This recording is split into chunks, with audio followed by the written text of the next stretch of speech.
What do you get when you combine two legends? This, the W201, the hardiest, toughest compact ever, and what's under here, Toyota's 2JZ, the engine that can make mad power, the straight six that's considered to be unbreakable. Two legends put together in one crazy mashup. And it's not just that, this lowered, widened 190 is a stunner. Under the skin, a host of mad tech.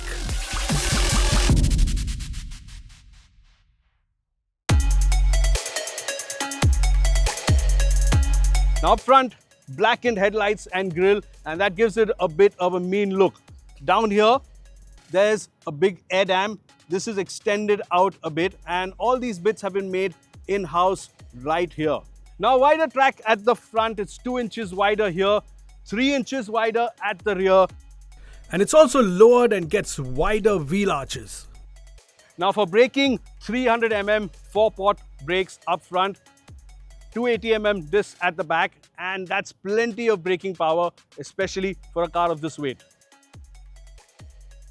Now at the rear, it uses an S-Class diff from the W140, really tough car to put down all that power. And this body kit is like the Evo 1, the 190 Evo 1. Designer Bruno Sacco's masterful lines. The closer I look at the shape, the more I see Sacco's genius. The shape of the C-pillar, how it transitions to the shoulder line, the purity of the lines, the clean surfaces, it's just magic. It even looks good today. Tell us if you think this is one of Merc's best designs in the comments below. And that here is a straight through exhaust with a attractive looking Baudelaire tip. What a sound!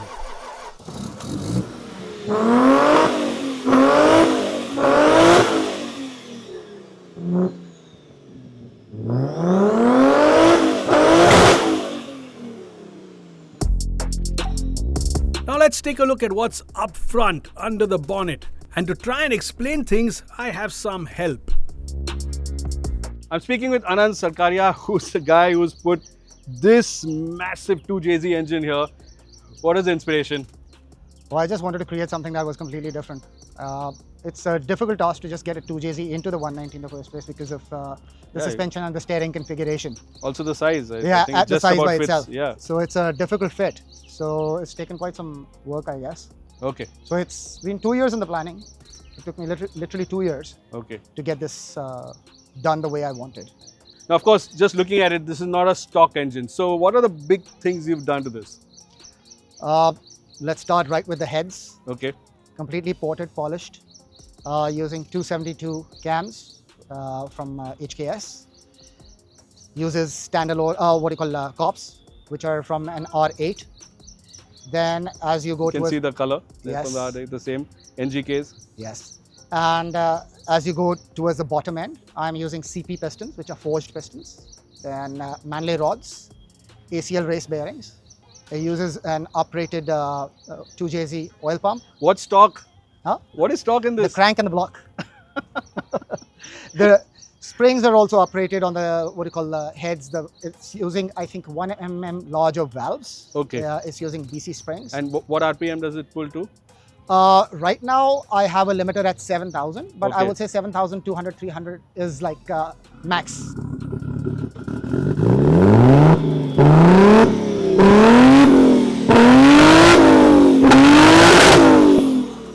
So tell us about the inlet. It is using a standard 2JZ GTE intake manifold with a Porsche throttle body, which is a 74mm Bosch throttle body. Okay, and that pipe is what, 2.5 inches? No, there's a 3-inch intake. Okay. So it runs a 3-inch intercooler from Mishimoto.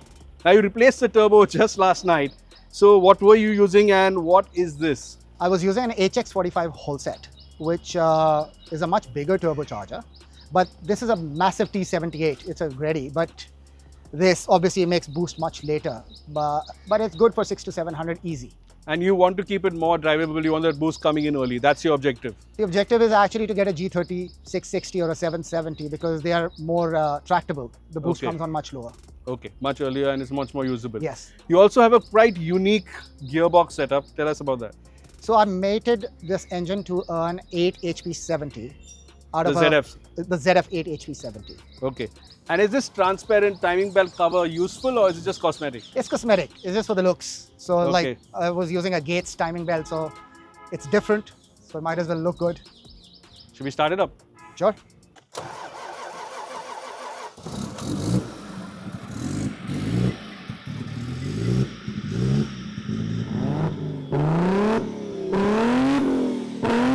What an insane exhaust note. Now let's see what's different in the cabin. As I settle in, I get to experience the build quality of the Merc. The doors feel light but shut perfectly. Made of high-strength steel, they are super tough. And that goes for the rest of the car as well. So it's a 190 and of course those iconic dials which I think are something of an art form, and I'm so happy he's kept this original steering wheel. But all the information comes from this center console. That's the cutoff for the battery, that's the master for the ECU, and here you have a whole line of pumps, injectors, gearbox options which you can shut off with a flick of your hand. Just like that. So to start this up, you need to switch on all these masters.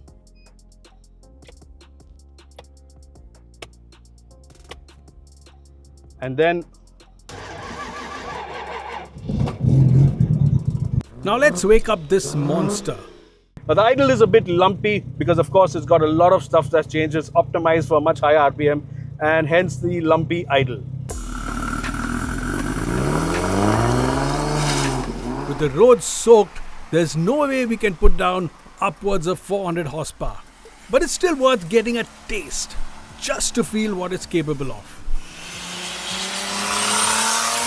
Driving at low speed, however, with the aggressive cam is challenging.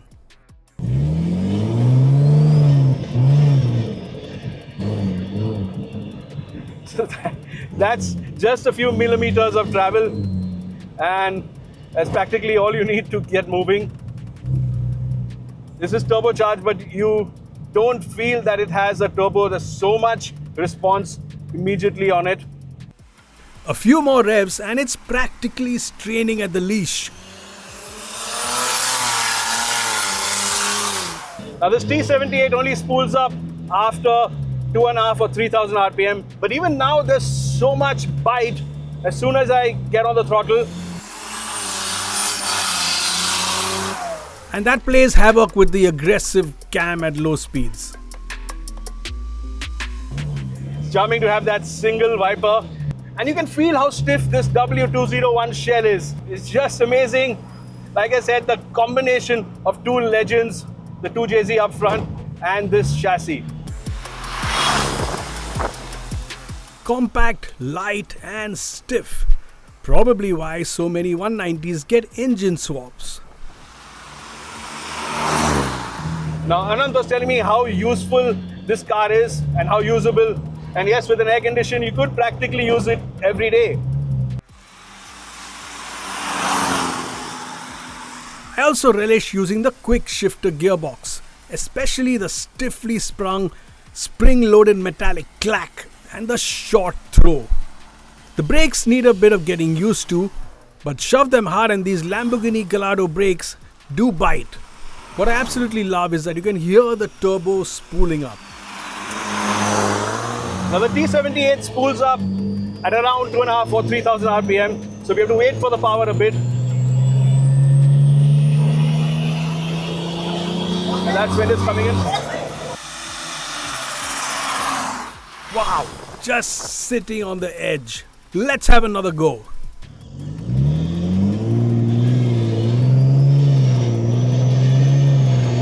Now that boost comes in at around 3,000, so you have to wait a bit for it. But once it's there, this thing's really moving. You can feel the turbo help the motor puff out a large amount of power. What a thing! Mad, scary, with so little traction on this slick surface and no safety systems. Reminds me of when we did 0 to 200 kilometers in 11.6 seconds in an 800 horsepower Supra back in 2006. Still remember, we had wheel spin at 160 in the dry. On a dry road, this car will be insane. And that's just the thing with Toyota's 2JZ. It just works. It can deliver the goods. Can't wait to drive one again on a dry day with the motor singing like a soprano.